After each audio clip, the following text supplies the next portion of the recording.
खुलुमबाय आंनि मुलुगनां बड' निउस चेनेल साफ्रोमबो नायगिरि बिथांमोननिसिम गोजोन फुंबिलिनि बयनिसिमबो गाहाम हामलायनाय जासिहरनाय जाबाय।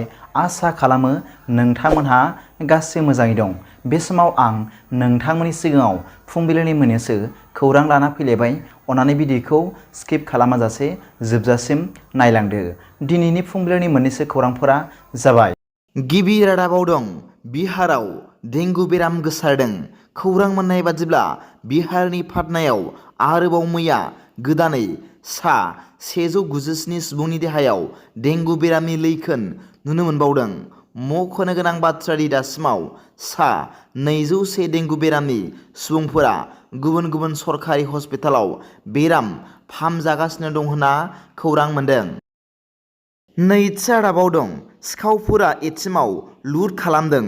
खौरां मोननाय बादिब्ला थांनाय शुक्रबारखालि मोनायाव आसामनि जरहाट जिल्लानि गंसे एसबिआइ बेंकआव माखासे सिखावफोरा एटिएमआव लुट खालामनानै लाख लाख रां लानानै थांदों आरो एटिएम मेसिनखौबो सावनानै गालांनो होनना खौरां मोन्दों। थामथि रादाबाव दं साहा बागाननि खामानि मावग्राफोरनो मोननांगौ रांखौ होआलासे डाइरेक्टरा खारखोमादों। खौरां मोननाय बादिब्ला आसामनि जरहाट जिल्लानि साहा बागानाव खामानि मावग्राफोरनि मोननो गोनां रांखौ होआलासिनो साहा बागाननि डाइरेक्टरा खारखोमादों आरो बिनि थाखायनो साहा बागाननि खामानि मावग्राफोरा खौसे जानानै सरकारनिसिम गावसोरनि मोननो गोनां रांफोरखौ होनो थाखाय दाबि दिखांदों होनना मिथिनो मोन्दों। ब्रैथि रादाबाव दं हाग्रामानि जादुनि लावथिया गोमाबाय।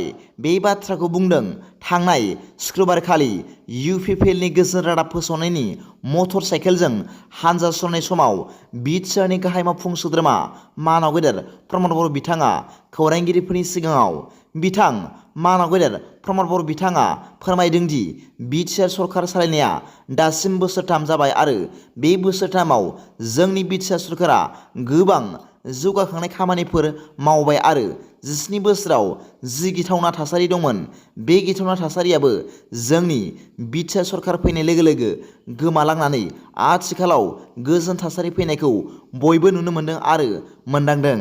बिथाङा बुंबावदों दि जोंनि इउपिपिएल सरकार फैनाय लोगो लोगो हाग्रामा बिथांनि जादुनि लावथिया गोमाबाय आरो जादुनि लावथिया गोमानायखायनो बिथाङा माब्लाबा दिल्लीयाव माब्लाबा सिलिगुरियाव माब्लाबा बबेयावबा सिरि सिरि थाखोमागासिनो दं आरो बिथांनि जादुनि लावथिया माब्लाबाबो फैफिननाय नंलिया होनना बिथाङा फोरमायदों। दिनैनि फुंबिलिनि मोननैसो खौरांफोरा दा बेखिनिल'मोन। भिडिअखौ मोजां मोनदोंब्ला आंनि बे मुलुगनां बड' निउस चेनेलखौ अन्नानै साबस्क्राइब खालाम आरो बेल आइकनआवबो थुनानै ला जाहाथे आं गोदान निउस आपडेट लानानै फैब्ला नोंथांनियाव सिगांग्रो नटिफिकेसन सौहैयो। दा बेलासिनि रादाबाव नोंथांमोनखौ आंनि बे चेनेलाव गासैखौबो बरायहरनाय जाबाय। गोजोन्थों। एसेनोसै। जै बर' हारिनि जै।